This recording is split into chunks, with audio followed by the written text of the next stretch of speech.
Hi everyone, and welcome to Uncovered Vintage Fashion Magazine Review. I'm Stephanie, and I've been collecting and selling vintage fashion magazines for over 20 years. And I'm Morley. I'm a former copywriter and am now an award-winning playwright and screenwriter. Together, we will examine some of your favorite vintage fashion magazines from the 70s, 80s, and 90s. On Uncovered, we'll discuss some of the magazine's models, layouts, and did I mention the models? And we'll also review some of the ads and articles that make these magazines such a great piece of pop culture history. So, fasten your seatbelts and let's get uncovered. Hi everyone, welcome to Uncovered Vintage Fashion Magazine Review Podcast. As our listeners know, this is the part of our podcast where I'd ask you which magazine we're reviewing and what you remember about that month and year. And after that, you always tell us what music and films were popular. But on this episode, we have a special surprise for our listeners. Exactly. For the first time, we have a special guest. And when you say our guest is special, that's a huge understatement. She's a legend in the makeup industry. She got her start in the late 60s working for the world's first celebrity hairstylist, Mr. Kenneth. Some of his clients included Marilyn Monroe, Audrey Hepburn, Barbara Walters, and he was responsible for creating Jackie Kennedy's bouffant in 1961.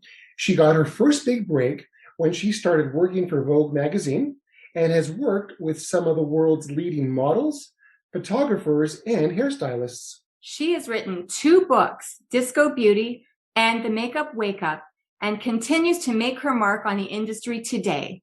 Ladies and gentlemen, it's a huge honor to welcome to our podcast, Sandy Linter. Hey, Sandy. Hi there. Hey. How you doing? I'm good. Just interested in your podcast and what questions you'll be asking me today. Thank you so much. So let's start. I know a lot of our listeners would like to know, what was the first job that you did where you realized you knew that you had made it? You know, that's interesting. Because it's a deep question. If you go deep there, you can.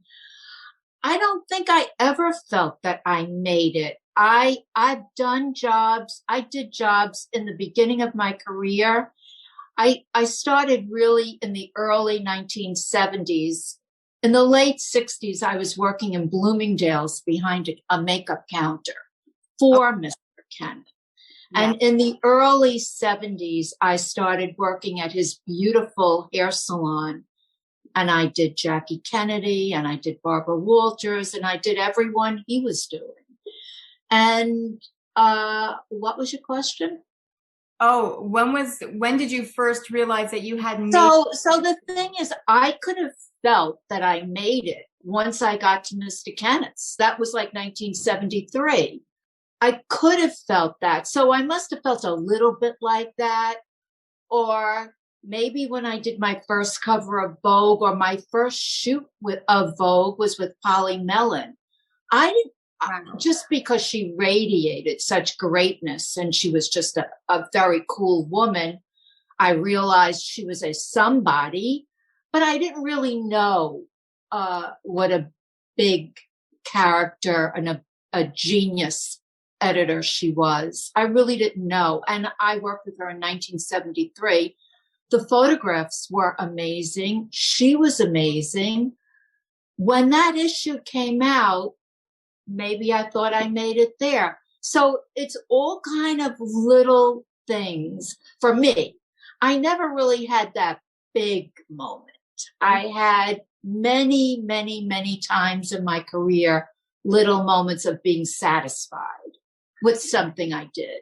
Yeah. So, sometimes, you're in the middle of something early in your career and you look back and say, wow, that really led to something else. True. Or like I was friends with the late legendary comedian Kip Addotta, and one of his earliest stand-up comedy performances was on the Dean Martin show.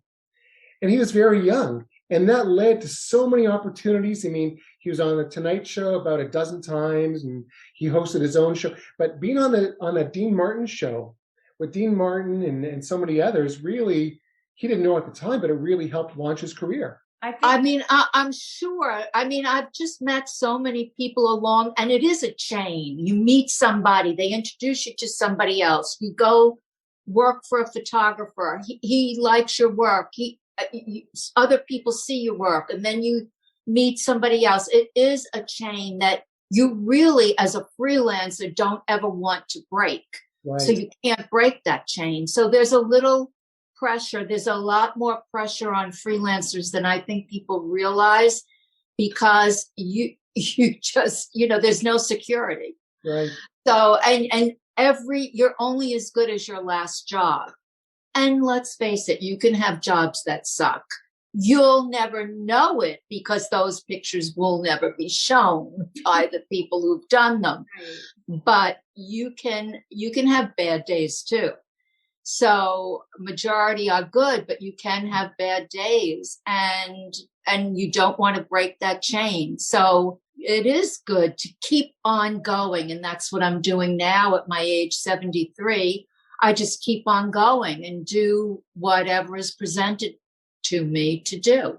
And if you keep on going, For sure. You can't believe that you will get new opportunities all the time. So yeah, for sure. Makes total sense. Yeah. A lot of synergy.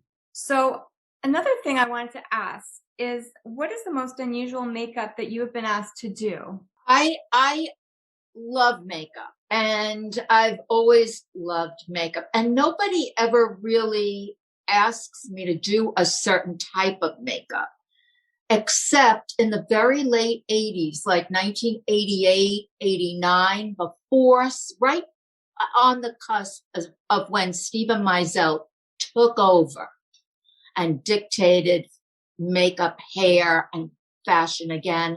There were a couple of loose years there where no makeup was required on a shoot. And I was working for Italian Vogue, and I was working with Albert Watson, who I've been working with since the 70s. And I did amazing makeup with Albert. And all of a sudden, the magazines were dictating no makeup. We'll do the no makeup. And I don't mean the no makeup look, which I like, of makeup that looks like the lady is wearing model is wearing no makeup. I mean, no makeup was on. And so that went on for more than a year. And I would go on shoots for days and days and days and do like the most minimal makeup. And, no makeup. And that was the most stressful thing for me, because you can understand why. That's just like, and then the photographs would come out. Luckily for me, I was working with a genius photographer, Albert Watson.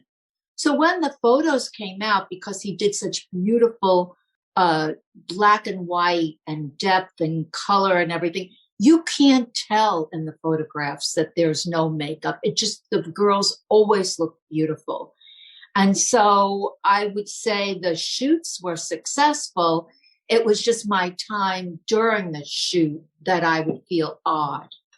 So I'm just wondering, do you do a different makeup for black and white photos? Or is it? Well, it's tricky, because a lot of times you're working in color, and when they put them in the magazines, for some reason, they'll decide to make it be a black and white. So you don't always know. Right. Not always will you be told, oh, this is black and white, or this is color. I mean, a cover obviously is color. But what I did, and it usually worked for me, was I go by my eye. If it looks good to my eye, it's good. I eat color, black and white. I can maybe go a little crazier in black and white, maybe less crazier in black and white. It all depends on the lighting the photographer is using. Right. Thank you. And do you have a time in your career that you found most enjoyable? What era was that, and why? Well, the era would be the late 70s to mid 80s, because It was my time. It was my age. It was my style. It was Studio 54. It was all the clubs. And when you would go out at night, you would get dressed to go out at night. The whole thing, and getting to Studio 54 and seeing what was going on there, everything influenced you the next day when you went to work. So you were very free, very relaxed, very cool, and very at ease with yourself. And for me, that's when I do my best work, and that's when I'm most creative. And so that was the most creative time for me because I fit right in. That was it. I fit in with the models. I fit in with the actresses. I fit in with the photographers. And that was those less than 10 years. I'd say maybe 7 years. So maybe 10 years. 10 years, I'd say. So you mentioned Studio 54. Would your friends say to you, by the way, hey, Sandy, I'm going to Studio 54 tonight. Can you do my makeup? I really want to make a good impression, or anything like that. Would they? What happened? I didn't hear you. What? Sure, I'm sorry. So would your friends take advantage of you? No one took advantage of me. No, because here's what went on. Studio 54 was my night. Any other time, place, whatever, I would be glad to do anyone's makeup, anything. But no. Studio 54, my friend Howard Fugler or Harry King or Danielle Cohen, all beautiful, great hairdressers, would come to my apartment, put on the music, would get a little stoned. They would do my hair. So Studio 54 and those nights were all about me. How amazing. Nice. Don't get it twisted. And that was my night. Any other night, I'd be glad to work on anybody. And did you go straight to work from the studio, or did you? Yes, because I obviously worked really early in the morning and would get home late at night. And I kind of wake up and I'd think, well, I like the way I looked last night, so that's good enough for today because I like those shoes. I like those tight pink, what would you call latex? Is that what it was? Spandex pants. Spandex, yeah. And I like those leopard heels. And so for me, there was no difference between day look or night look. It all became one big thing. And luckily for me, I worked in the fashion industry and they appreciated it because when I walked in, it was like, oh, you were at studio last night. Yes. I mean, they were happy about it. They were not like, oh, look at who dragged who in, whatever. No, they weren't like that. They were very welcoming. So it was all a good period for me all the way around. Yeah. And you don't need that much sleep when you're that age anyhow, right? Well, it wasn't only, let's not kid ourselves here. It wasn't only the youth. Youth had a lot to do with it, but I would say sleep and good eating habits went out the window. And it was, I smoked. I mean, everyone was doing a little dabbling here and a little dabbling there. And you did whatever it took to get through the day, the next day. And it was always worth it until the day it wasn't. Right. That makes total sense. That's great.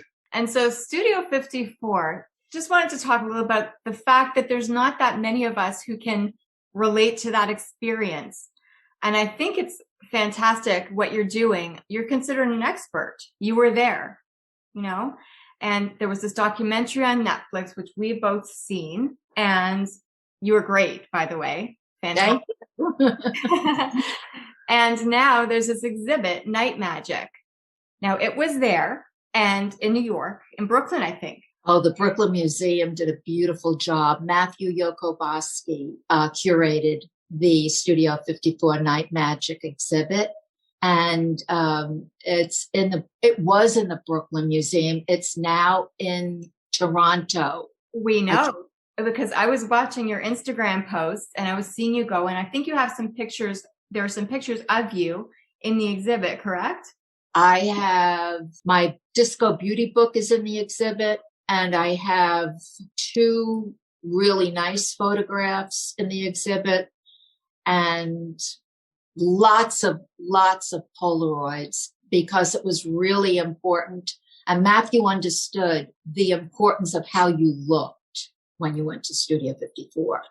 And I have all these little Polaroids of me putting on my makeup and guys helping me style my hair and all these, pre-game Polaroids. And they're beautifully framed and they're all in the Studio 54 exhibit.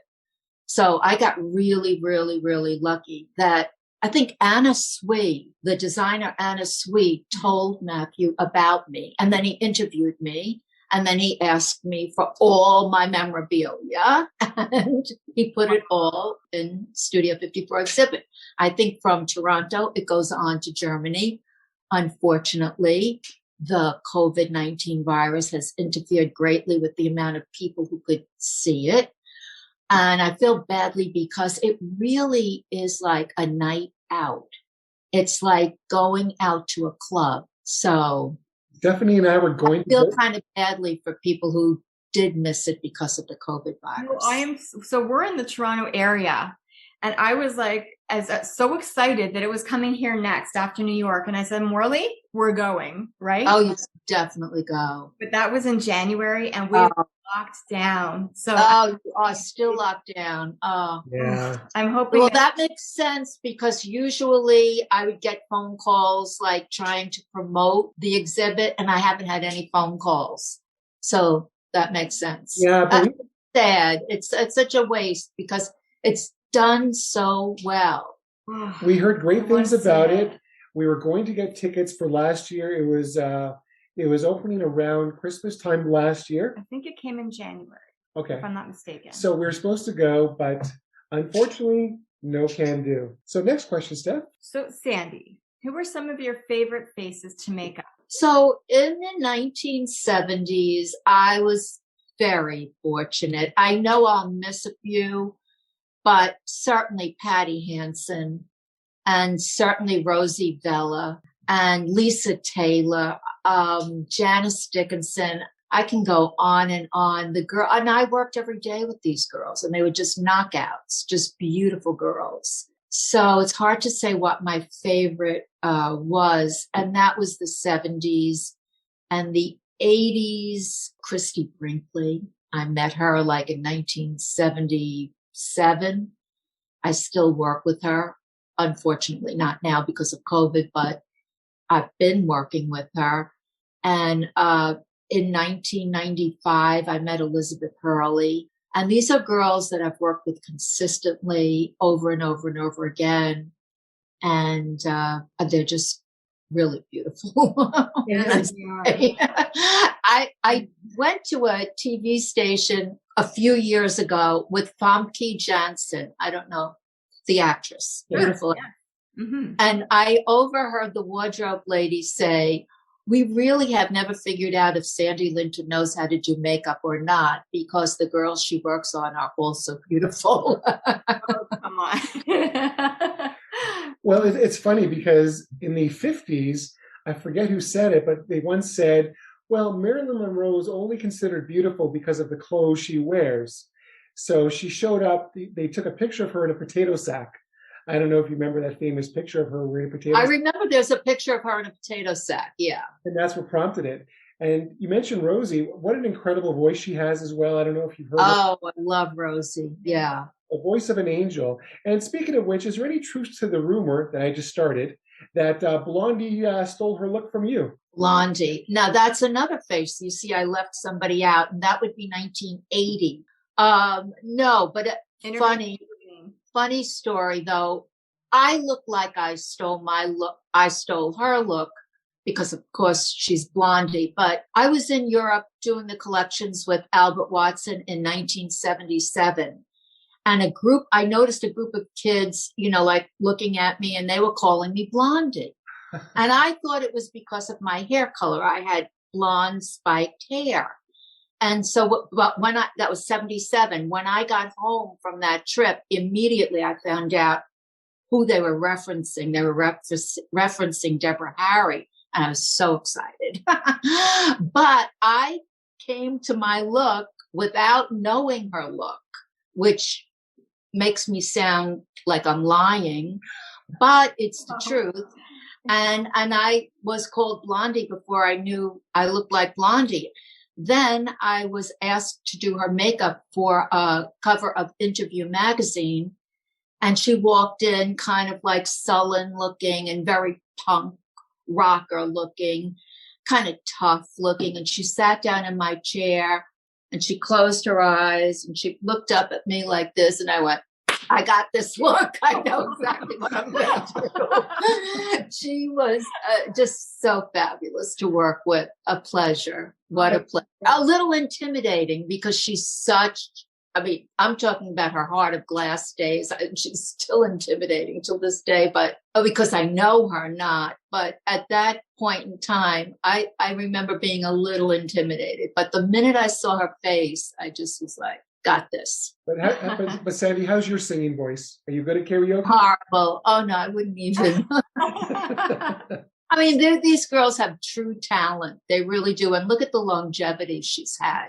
Yes, I've seen her in concert a few times. Amazing.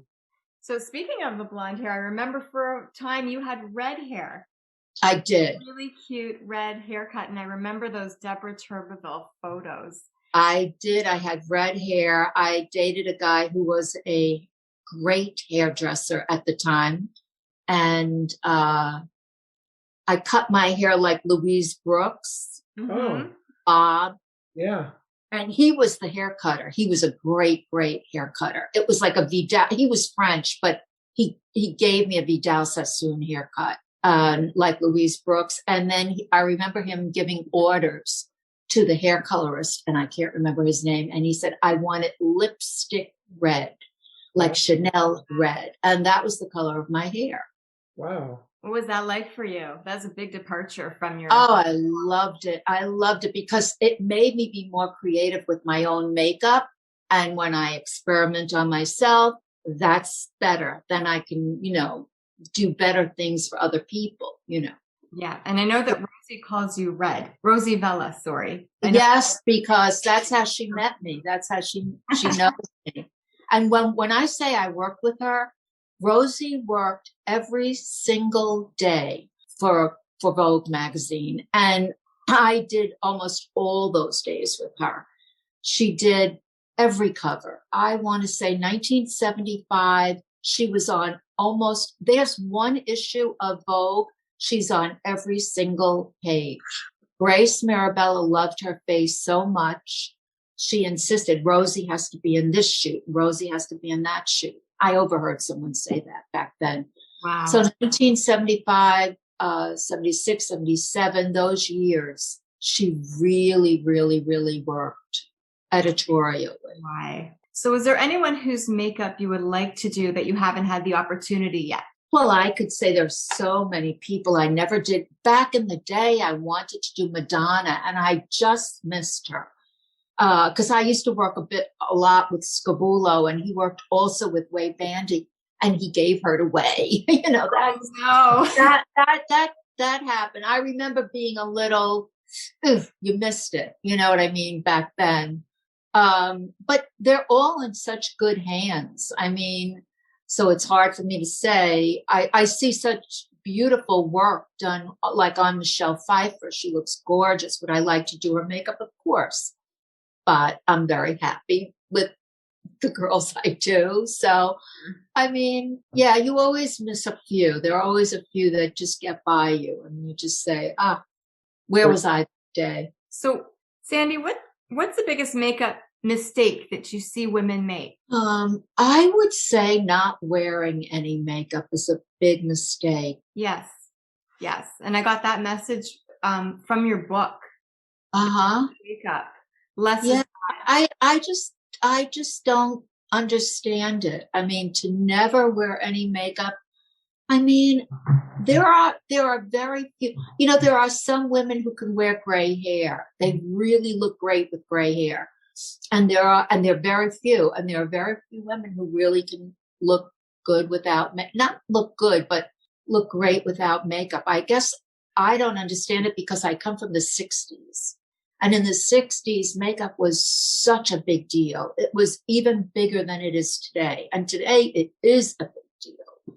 But in the 60s, it was like your eyelashes, your eyeliner, your pale lips, Jean Shrimpton, Twiggy, and your mini skirt. And it was the whole look. And so I feel when you don't wear any makeup ever, you're missing out on a whole look. That's just my thought about it. Sure, I agree with that. And do you have a favorite place to travel for work? And this is a two-part question. Where's the first place that you like to travel after the pandemic ends? I don't really have a fit. Look, I love New York. I live in New York, so it's not a travel. It's not answering your traveling question. But the few times I've worked in London, I've always really, really enjoyed the experience. I always feel like I take something back from London, from just being there and soaking up their vibes. And then I have a friend, Linda Ramone, who lives in LA, and I think I'll visit her. She's the first one I'll visit. So Nice. I have a question. I have a trivia question for you, Sandy. So do you know how the Ramones got their name? I do. Paul McCartney used to use the name Ramone when he signed into a hotel as an alias. And that's how they got their name, Ramones. Very good. When the Beatles went traveling with Johnny Gentle, I think it was 1960, they made up names. So for John, it was Long John Silver, and for Stewart, he went by Stu DeStal. George was Carl Harrison after Carl Perkins, his idol, and Paul chose Paul Ramone. So good for you. 2 points for Sandy. You can't get one past Sandy. Clearly not. I'm a Beatles freak. Sorry. Sandy, if you could talk to your younger self, what advice would you give? Well, my younger self, and I still am the same. I mean, you should be trusting, but I was a little too trusting. And so I lost and missed out on a lot of opportunities because I just didn't understand that by being too trusting, they were being taken away from me. So, yeah. Very interesting. Great advice. And so, Sandy, you've written 2 books, but many of your fans would love to read your memoirs. So is there another book in your future? Sure. I mean, if I meet the right people, it takes a village to do a book. And I didn't write those 2 books by myself. So if I met the right people, yeah, sure. And I'll be the first in line to get it for sure. But I also wanted to mention that I see that you've been included in a story, Allure magazine. It has a story on influencers in their February 2021 issue. I know. Like tiny little picture. I worked at Rita Hazan salon, but I was getting my hair colored. And they don't allow the salon to put out magazines anymore. So I remember that I got nothing to do. I ran back to the back office and I picked up a copy of Allure magazine and I started thumbing through it. And then I see my tiny little picture amongst all these great influencers, and some I know Michelle Phan, and I have the magazine right here. There are a few of the girls I do know, and they are brilliant at what they do. And little old me, they put me in there, which I'm grateful to, but these girls really know what they're doing, and I don't. As do you. Also just met Erin Parsons. She's great. And I know who Val Garland is. And I see up here is also Sam McKnight. So they put me in with this amazing group of mostly young influencers. I'm glad that they put a few older ones in there, including myself.